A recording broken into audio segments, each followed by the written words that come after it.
Hello Kulitans! Hello world! Today, I will be showing you how to cook nilagang baboy or nilagang pork. Ibibigay ko sa inyo ang tips kung paano maging malambot at super tender ang meat. Okay? Sisimulan na natin! Ito yung sangkap ng easy ingredients for nilagang pork. Pork leg or any kind of pork. Half onions in cubes, taro roots, and pechay or bok choy.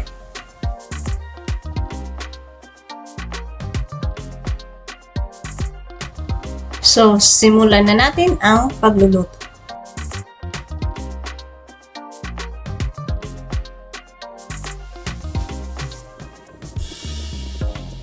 Hello Kulitans! Good morning! So today gagawa tayo ng isang simpleng recipe. 4 lang ang ingredients na kailangan nyo i-prepare.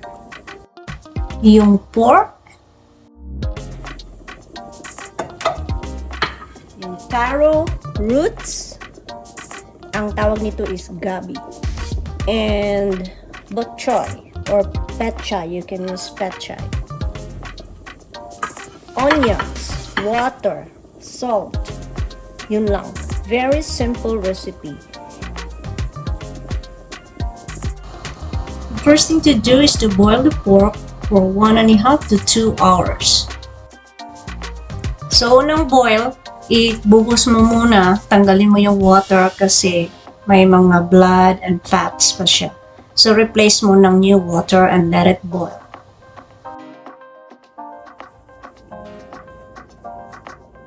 So, ang sikreto nito, kailangan kukuluan mo siya ng mga 1.5 hours or 2 hours in a low medium fire lang siya para hindi mabigla ang pagka-cook ng meat. So, slow mo lang siya. Tapos, tanggalin natin yung ibang mga sebo-sebo.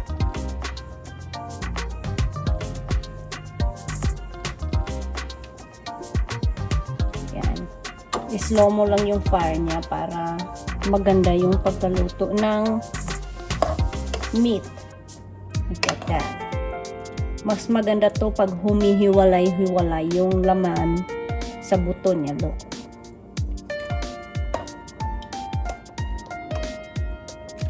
Diba? Tingnan mo. So, malambot na siya. Pinakuluan ko siya ng magto 2 hours na. Okay? Let it boil for 2 hours para mas malambot siya. So, napaka-easy ingredients na to. Yung recipe na to. So, you can choose any kind of meat. Also, you can use pork, beef. If you want also chicken, it's up to you. So while boiling, you can add salt and pepper to taste, and you can add more water para mas marami kang soup, marami kang sabaw na mahigo. Okay, just add a little bit of water, maybe 1 cup or 1.5 cups of water para mas maraming sabaw.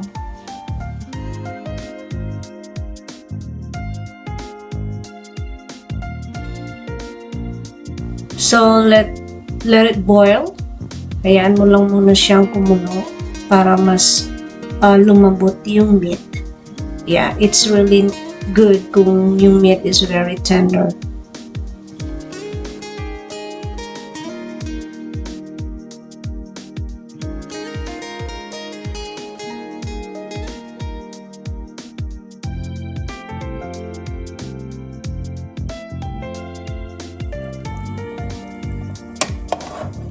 So, habang kumukulo, check mo rin.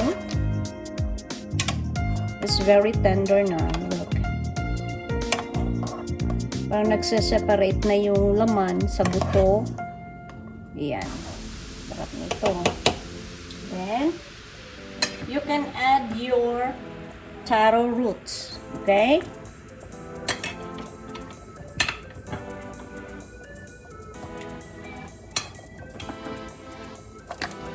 Yan, para malaga din siya.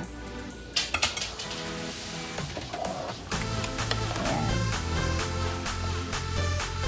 Okay, then pakuluan mo lang siya. Let it boil para maluto din yung taro.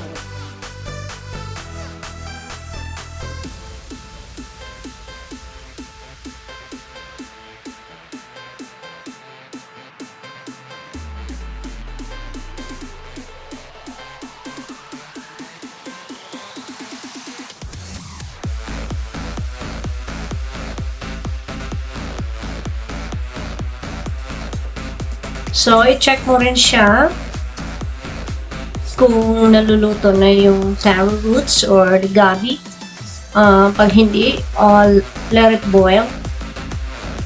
Pwede mo siyang i-cover para maluto talaga siya. Okay?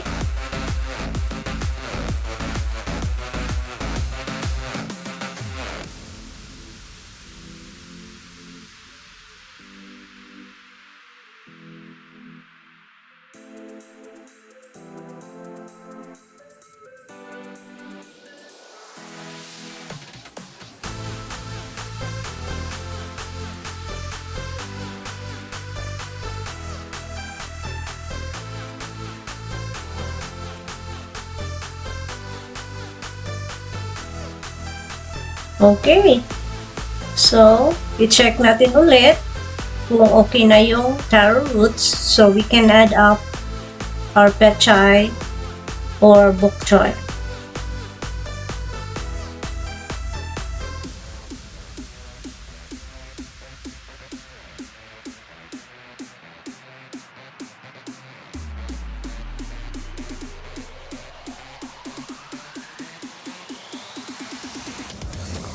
Okay, so we will add up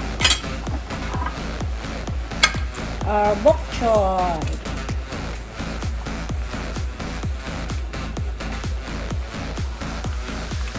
Our pechay.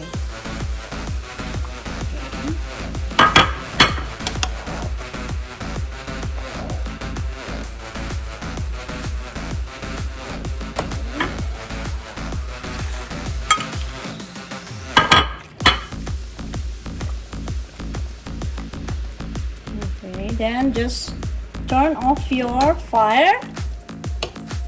Then just cover.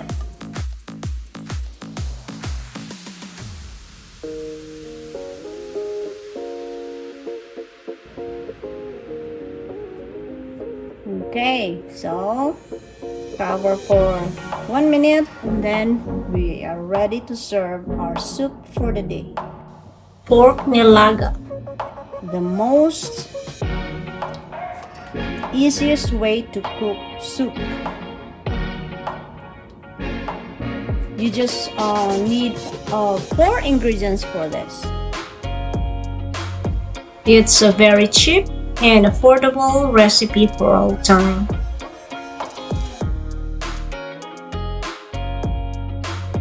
So here's our pork nilaga. Ready to eat for lunch. Let's enjoy. So yummy and very tender pork. So enjoy your lunch or dinner. The easiest way to cook your soup for the day.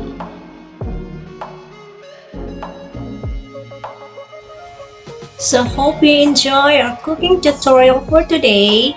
It's the nilagang pork meat. Okay, enjoy. Share this to your friends and family. The easiest and very affordable recipe. Okay, please don't forget to subscribe, hit like and share, and hit the notification bell button para updated kayo sa mga incoming videos and vlogs. Thank you!